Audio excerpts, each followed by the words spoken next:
guys, today I'm gonna review Geekerella by Ashley Poston. Geekerella comes out April 4th and it is a YA contemporary, and if you weren't able to tell because of the title, it is also a Cinderella retelling. So I personally do not want to go into any synopsis whatsoever because I basically picked this up on a whim. All I knew about this was that it is a Cinderella retelling, that it is very geeky, that the main character is very geeky, that it has to do with a kind of Star Wars, Star Trek type of sci-fi show, and that there is some kind of romance. For me personally, this was all I had to know to want to pick this book up. And I feel like if you are interested in just kind of geeky things, in maybe like convention things, cosplay, in just sci-fi stuff, in fandom culture, and you feel like contemporary and especially retelling of Cinderella sounds interesting to you, you have to pick this fucking book up because it's really amazing. There is a kind of more detailed description on the Goodreads page, so I'm gonna leave a link to that down below as always. So if you want to know more and you kind of want to know where the story is going, then you can check that out. Yeah, I just really was so excited about like geeky Cinderella retelling immediately, so I don't want to go into any more details, especially because I found it really interesting to pick this book up without knowing basically anything about it. I do want to say this is a story that is told from two different point of views. One is our main character Elle, and I think she is around 17 years old. I think she is in senior year in high school, which I think makes you around 17. And then also we have our main character Darian, and he is actually a man of color. I am not exactly sure what ethnicity he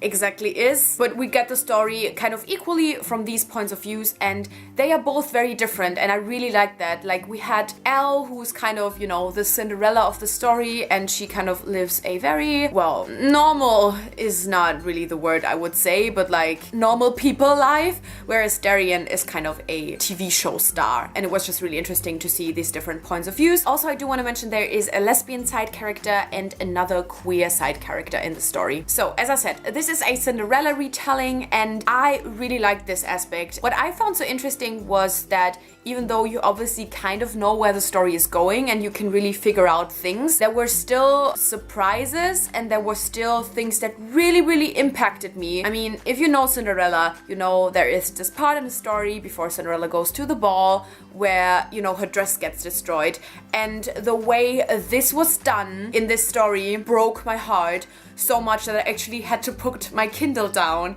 and just cry for like a minute, because I was just like, oh my god, this is so sad. I find it so interesting when you kind of know where a story is going and when you really like expect things to happen, but they can still impact you that much. I just found that really interesting and really lovely and amazing about this book. And there are still some things where you don't really know where they're heading, and it's just also in general interesting to see the different aspects of Cinderella in this totally different contemporary fandom story. It was just really interesting to find like some little things. Like, obviously there were like the bigger things that you could really easily tell where they are in the story, but then there were other like little things that were just kind of like almost hidden in the story, and I really like that. Cinderella is actually one of my favorite Disney movies, so for me it was like even more of a pleasure to find these like little things that were in the story. And I just really liked how it just felt original, like very original, even though it was actually like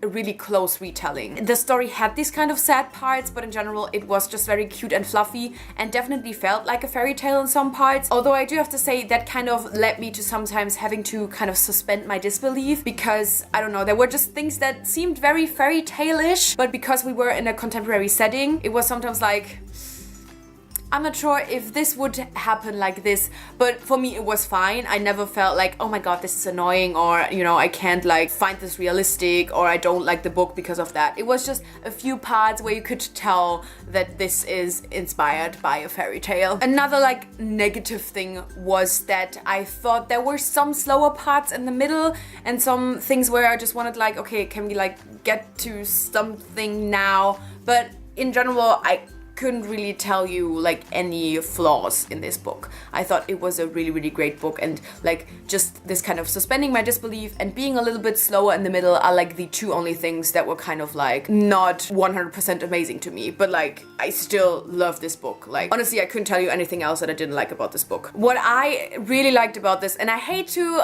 compare this to Fangirl because it's very different from Fangirl, but you know, it's like the basic thing. It is about this girl who, you know, finds comfort in a fictional thing. And I want to compare it simply because one of the things that I really didn't like about Fangirl was that I absolutely was not interested in the fictional story in the book.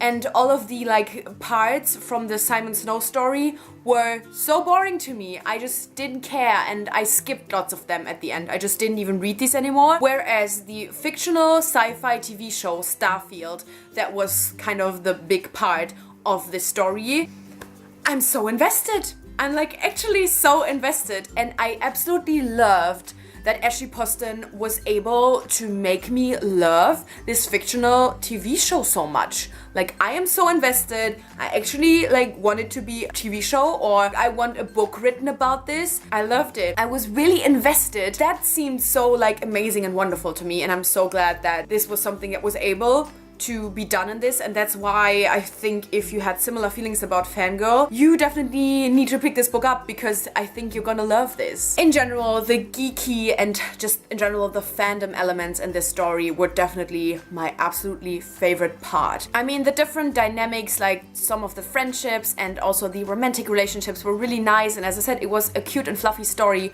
but the fandom elements, holy shit. It was just a great nod to just fandom culture in general, and I'm just so happy. You can definitely tell that Ashley Poston knows what the fuck she's talking about. I just really related to the fandom parts so much, and I just liked how universal it was.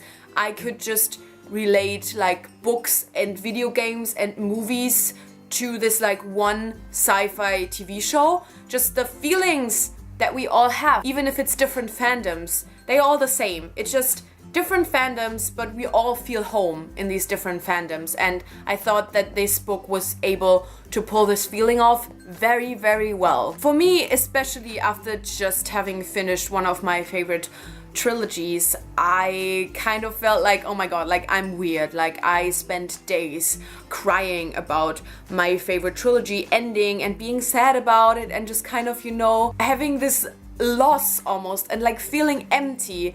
But this book made me realize that this is completely normal, this is completely okay, and it's great that you feel this way, that you have something that you care so much about, that is so important to your life, and that really kind of has a big influence on your life. And I felt like there was this kind of moral in the story that kind of had this effect on me, where I was like, it's just great to care so much about a thing, to share this love about something with other people, to feel like you belong, and to feel like you're home, and to feel comfortable. And that was one of the aspects that made me fall in love with this book like so much. And also, I know it's not actual part of the book, but I do want to mention it because the acknowledgements of the book were completely dedicated to like people like us. I mean, the acknowledgements might have made me cry. I never cry while reading anything.